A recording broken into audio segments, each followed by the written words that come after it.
Okay. So this is going to be my third part of my series of what's going on with Trump, Zelensky, Russia, Putin, and Chernobyl. So I just have to say this. This is my third episode. My throat is killing me. I want to keep going, so I just kind of don't get rattled. I don't want to keep continue this tomorrow. So I am going to discuss how what Trump is doing, how the game is played, how many people live by this whole notion that if there's a large enough secret, there would be somebody to snitch. That's not actually how it happens. We do this, it's been done for hundreds, possibly thousands of years.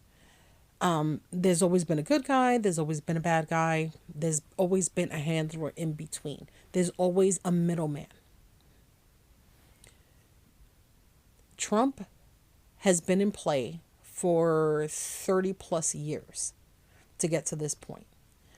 When Obama came onto the scene, and this was something that I had to look into, not now, but a while back, nobody knew who he was. He was just like some random dude, and he had this electrifying speech, and everybody's like, oh my God, who's the black guy? Anyway, long story short, he winds up winning the election for 2 terms, right? One of the worst presidents, by the way. The drone strikes, the mass immigration, the treatment of journalists. It just goes on and on and on. Anyway, he was a good person to put in place because he wasn't heard of. Then we have Kamala Harris, and she comes into play. And, it was different circumstances, of course, but she comes into play. And then nobody was really talking about it, but she was talking on Obama's behalf back then. There's videos of her campaigning for Obama. So everything has a connect in its own specific way. When you become president, it's something completely different. Your connects are, basic connects, but it goes way further. Trump is not doing what Harris did, what Obama did, even the nepotism with George H.W. No, no, no, no. It goes way past that. So he has literally been in the game with Russia since, I want to say 1977, 1978. Anyway, so there's an article, and this was back, oh my God, this is so long ago. This is 2016. So here it is.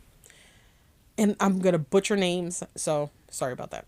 Czechoslovakia spied on Donald and Ivana Trump. Communist era file show. The Secret Service of Communist era Czechoslovakia spied extensively on Donald Trump. It has emerged with one informant alleging in 1977 that the future U.S. president-elect is completely tax exempt for 30 years. The Stasi, oh my God, the words. Anyway, it's called STB, the then Communist States Intelligence Agency, which dealt with any activity considered dangerous to the state or Western influence, spied on Trump and his Czechoslovakian-born wife, Ivana, in the 1970s and 80s when she made regular trips back to her father. Stamped, quote, top secret, and bearing the code name Slovaks, I know I'm not saying that right, quote, America, and, quote, capital, the file details the obsession Czech spies had in gathering as much information about the U.S. property tycoon as possible. Uncovered by Czech television and the German tabloid Bild, B-I-L-D, the dossiers include one that concentrates solely on the prenuptial agreement made between the Trumps. In the case of marriage breakdown, he agreed to pay her $1 million. An informant with the cover name Lubos reported to his superiors in 1977 how Ivana had begun work at a petrol station in Austria, where she had met her first husband in 1968. She then immigrated to Canada, where she married Trump. Another spy reported in 1977 that Trump's businesses were, quote, absolutely safe because they received commissions from the state.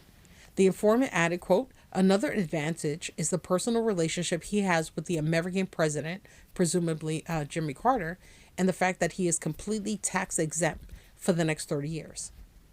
During this year's election campaign, the New York Times obtained tax records that the paper said showed Trump could have used a $916 million loss reported on his 1995 tax return to avoid paying income tax for up to 18 years.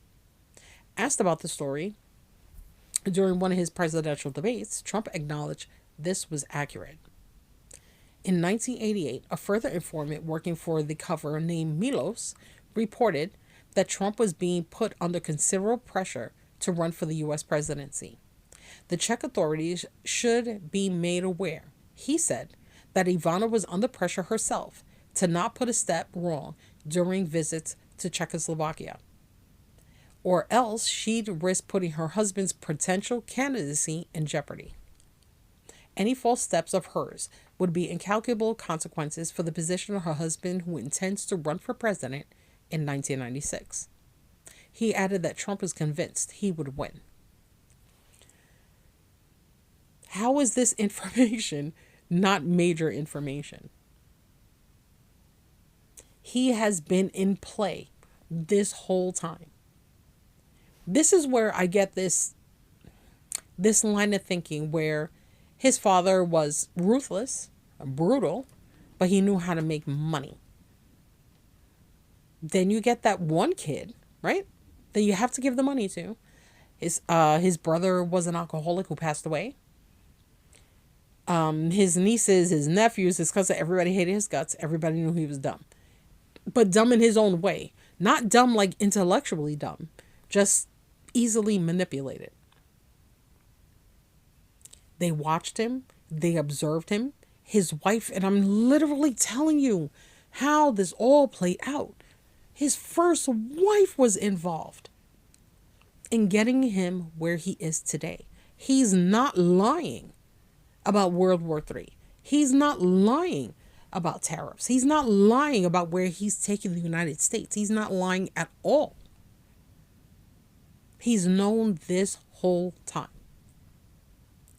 And if anybody remembers the dossiers from him in supposedly him being in rooms with prostitutes and there's a pee situation, whatever. They have stuff on him. And he's so full of himself that he's concerned with it. He would rather everything go to shit than anybody find out very specific things about him. And I don't know why you would be concerned with that. There's already rumors that his health is declining, that he has dementia, that he shits in his pants. There's nothing that nobody's not saying about him. He walks around with orange paint on his face. Who has some kind of like limit? If I walked around and I was orange all day, why would I care how anybody feels about me? The stuff that he has on him is more devastating than that. He was mentioned 64 times in the Epstein files. This goes way deeper. And what I'm reading to you now from 2016, they've had this stuff on him since then, and it's just been gathering. To the point where you take somebody who's obviously a sociopath and then telling him, I'm going to tell everybody. Like, okay. So, QAnon's not really discussed the way that it used to be. But whatever this dude is hiding, whatever they have on him is brutal. That he would take the entire country down. The entire country. Because that's exactly what's happening right now. His first wife, Ivana, died, I want to say 2 or 3 years ago, maybe. She's buried on the golf course in Mar-a-Lago. On the golf course. Not beside it. Not near it. Not in a cemetery. On the golf course. Listen, if I was pissed at you, or if I didn't like you, or you have caused nothing but chaos in my life, then yes, I would probably bury you where I have to go and hit a ball, suck at it, and then cheat. This is so much deeper. This is why I'm not taking what he's doing and or saying for granted. He told us, and now he's doing it. But it gets even worse than that. So I'm going to do my next part. If I don't get some water, whatever. I'm glad that you're here. Please, I have a 1, I have a part 2. This is part 3. I'm going to be doing part 4 in a couple of minutes. Gather all of this information. Take it all in, because it's a lot. It's a lot. But it literally tells you why everything's going, why half of the country doesn't believe, because it sounds ridiculous. First of all, it sounds impossible for somebody to get this far. But we're not talking about regular people. We're talking about an entire country. We're talking about 2 countries, 3 countries, 5 countries, 10. We're talking about NATO. We're talking about the World Health Organization. We're talking about everybody. We're talking about Israel. We're talking about Africa. We are talking about Mexico. We're talking about Canada. Everybody right now is involved with something, with somebody who has been a Russian asset for 30 years.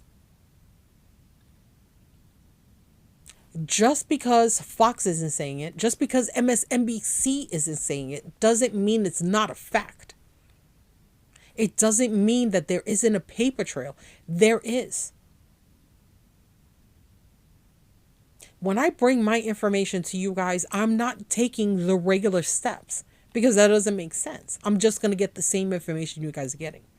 I want to go above and I want to go beyond. I want to get papers for 2016, 2010, 2006, all of it.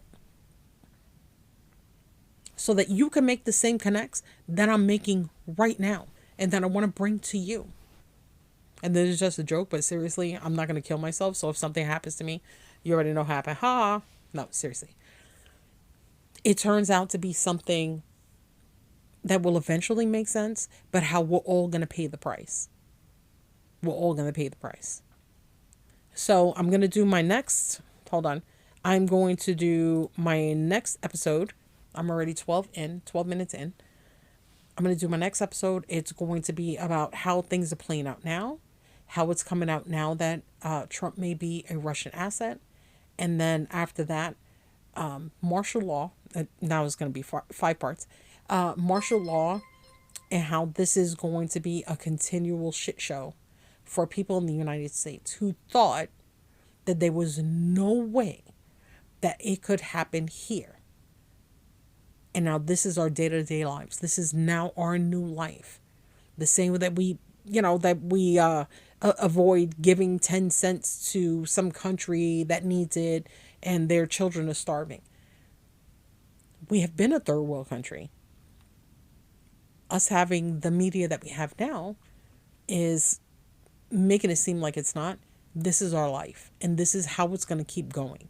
So instead of paying attention so much to what Trump is doing, which he's already doing it, but where Russia wants to take it, because right now we live in a world where Russia will at some point be able to put their tentacles into this country and the direction that it's going, and how Musk is involved. So my name is Trinity. This is Lovespiracy. I am so happy that you're here. I hope that you're learning things. I hope that you're taking it in. It's a lot. I know. My throat is killing me. I have to do at least 1 or 2 more episodes. This is so important, and I really feel like I have to get that out there. So I'll see you in a minute, and be here for part 4. Bye.